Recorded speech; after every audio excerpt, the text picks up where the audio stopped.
यह महाकुंभ आवाहन है दिव्यता का, हर मंत्र है मोक्ष का, पुनः जन्म है भारत की संस्कृति का, और यह उत्सव है अखंड आस्था का। जटाकटाह संभ्रम भ्रमन्निलिम्प निर्झरी विलोल वीचि वल्लरी विराजमान मूर्धनि।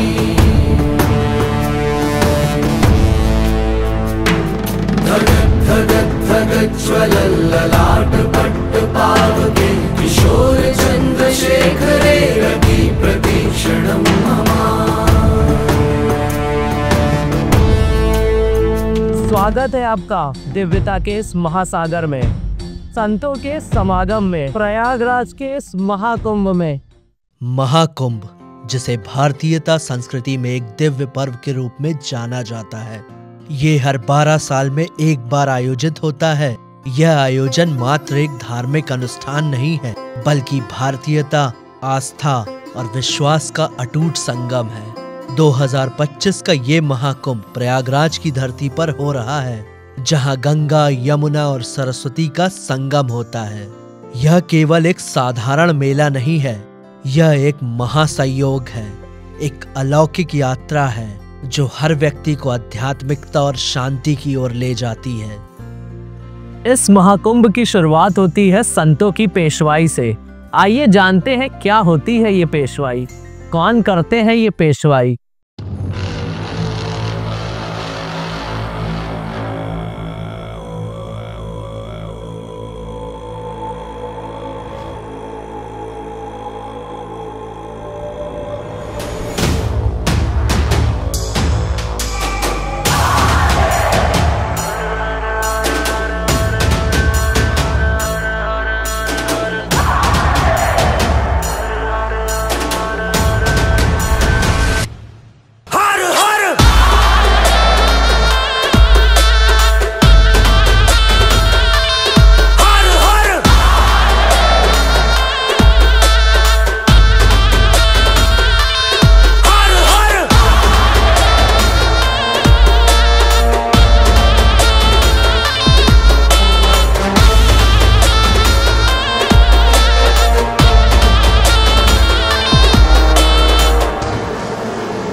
महाकुंभ में संतों की पेशवाई एक धार्मिक और सांस्कृतिक परंपरा है, जो प्रत्येक महाकुंभ मेले के दौरान विशेष रूप से देखने को मिलती है। ये पेशवाई निकाली जाती है अखाड़ों के द्वारा, और ये कोई कुश्ती वाले अखाड़े नहीं, बल्कि ये हिंदू धर्म के मठ होते हैं।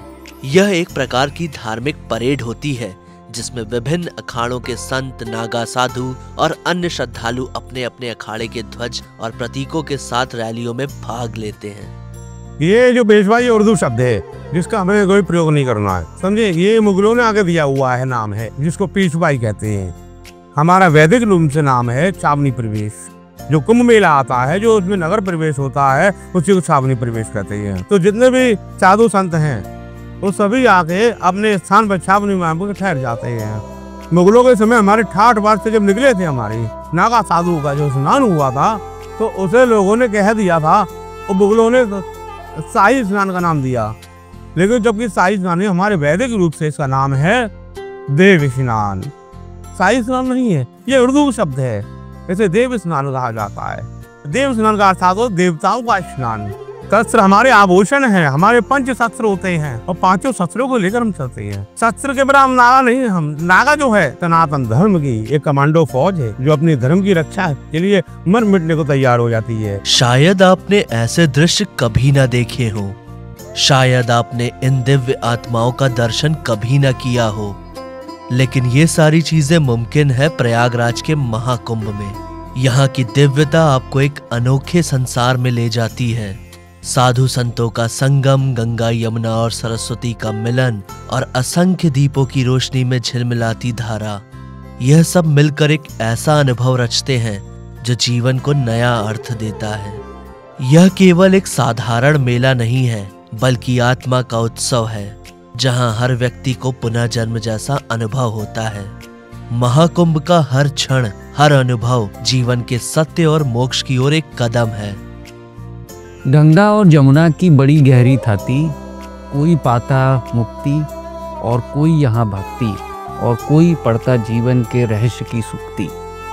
तो आशा यह है कि गंगा वैराग्य देती है और कालिंदी भक्ति देती है और सरस्वती जो अदृश्य है उसी का जो संगम है उस पर ये जो कुंभ का आयोजन सदियों से होता आ रहा है।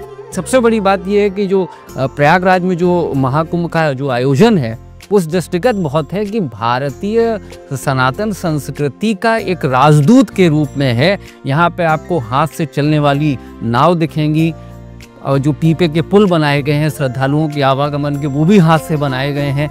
आपको भोजन भी बाहर से नहीं करना है, आपको भोजन भी खुद बनाना है, यहीं अन्न क्षेत्र होगा। तो मुझे लगता है कि ये बिल्कुल एक वैभवशाली और पूरे विश्व के लिए ये एक सबसे अनोखा आयोजन है और जिसमें अगर आपसे कोई भी पूछे कि भाई गंगा नहाने चलोगे तो मुझे नहीं लगता है कि आपको इस अवसर को जरा सा भी गंवाना चाहिए। जब से होश संभाला है तब से महाकुंभ की कई कहानी सुनते आया हूँ, लेकिन आज जब मैं इसका साक्षी बन रहा हूँ तो इसकी खूबसूरती और भव्यता देखकर मेरी आंखें खुली की खुली रह गई। अभी तक मैं इस महाकुंभ को सिर्फ एक आध्यात्मिक और सनातनी उत्सव ही समझता था, जहां लोग अपने पापों की मुक्ति के लिए संगम की पवित्र नदियों में स्नान करते हैं, साधु संतों के साथ धार्मिक अनुष्ठान करते हैं और आत्मा की शांति के लिए साधना करते हैं।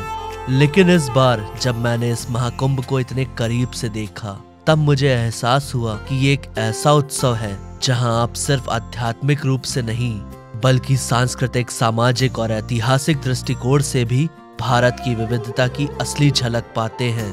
यहाँ पर आपको सिर्फ धार्मिक आस्थाएं नहीं मिलती बल्कि आप हर किसी से, हर धर्म, हर भाषा और हर रीति रिवाज से जुड़ी अनूठी परंपराओं से परिचित होते हैं।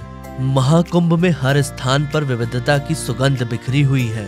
कहीं पर लोग बस बैठकर इस उत्सव का आनंद उठा रहे हैं तो कहीं पर संत अपने ध्यान और साधनाओं में लीन हैं। इस मेले के अंदर हर समुदाय, हर जाति, हर संस्कृति एक दूसरे से मिलती है और एक नई अनोखी पहचान का निर्माण करती है। यह स्थल सिर्फ भारत ही नहीं बल्कि पूरी दुनिया के विभिन्न रंगों, ध्वनियों और भाषाओं का संगम बन जाता है। इसके हर कोने में कला, संगीत, नृत्य, आस्थाएं और संस्कृति का अद्भुत मिश्रण देखने को मिलता है। महाकुंभ एक ऐसा अवसर है जहां हम अनेक दिव्य आत्माओं का दर्शन कर पाते हैं, जैसे कि नागा साधु। नागा जो शब्द आया, नंगे रहने के कारण नागा नागा कहने लगे लोग। असल में दिगंबर कहते हैं इनको, दिगंबर। भगवान शिव के ही स्वरूप है ये नागा, रुद्र रूप माना जाता है नागा को। भगवान शिव का एक रुद्र रूप, समझे। ये शंकर जी के ही भक्त होते हैं, शिव जी के गण होते हैं, शिव जी के ही भक्ति में लीन रहते हैं, शिव जी की ही तपस्या करते हैं और तपस्या से जो है शक्ति अर्जित करते, बल अर्जित करते हैं। साधु संत सन्यासी जब तपस्या करते बंद कंदराओं में, गुफाओं में जा करके, तब जा करके समाज की, धर्म की रक्षा होती। कल्पवास इस उत्सव का प्रमुख अंग है। अगर साधारण शब्दों में कहूँ तो ये एक तपस्या है। आइए समझते हैं क्या होता है कल्पवास। वैसे तो कल्पवास एक दिन से लेकर जीवन भर तक का हो सकता है, लेकिन महाकुंभ में संगम के तट पर कल्पवास का महत्व कई गुना बढ़ जाता है। कल्पवास के दौरान कल्पवासी महीने भर संगम के तट पर साधारण सी कुटिया में रहते हुए वेदाध्ययन, पूजा पाठ करते हैं। ये कल्पवास कोई साधारण क्रिया नहीं है, ये एक तप है जिसमें कल्पवासी 21 नियमों का पालन करते हैं। इस दौरान उन्हें नदी में 3 बार स्नान करना रहता है और सिर्फ दिन में 1 ही बार ये अन्न ग्रहण कर सकते हैं। रामचरितमानस में भी चर्चा है कि माघ मकर गत रवि जब हुई, तो माघ मास में जब मकर का संक्रमण सूर्य भगवान करते हैं तो तीर्थराज प्रयाग में सारे संत जमा होते थे और यहाँ जो है एक आगे का समय कैसा चलेगा, देश का धर्म की क्या स्थिति होगी और उस पर मंथन होता था। महाकुंभ इसीलिए कहा गया है कि ऐसा जो मुहूर्त है ये 144 वर्षों के बाद ये प्रकट हुआ है और इसमें 1 महीना जो लोग रहते हैं बहुत नियम पूर्वक सवेरे गंगा स्नान होता है और देख ही रहे हैं कि कैसे भक्ति भाव में लोग डूबे रहते हैं और सारे लोग बड़े नियम से हर दिन सत्संग करते हैं और यहाँ जो संत जन पहुँचे हुए उनके कथा सुनते हैं और नहीं तो रामायण पाठ करेंगे और भर दिन सात्विक भोजन करके रहेंगे। प्रयागराज का यह महाकुंभ हमें याद दिलाता है कि हमारी जड़ें कितनी गहरी और हमारी संस्कृति कितनी व्यापक है। यह वह स्थान है जहाँ हर धर्म,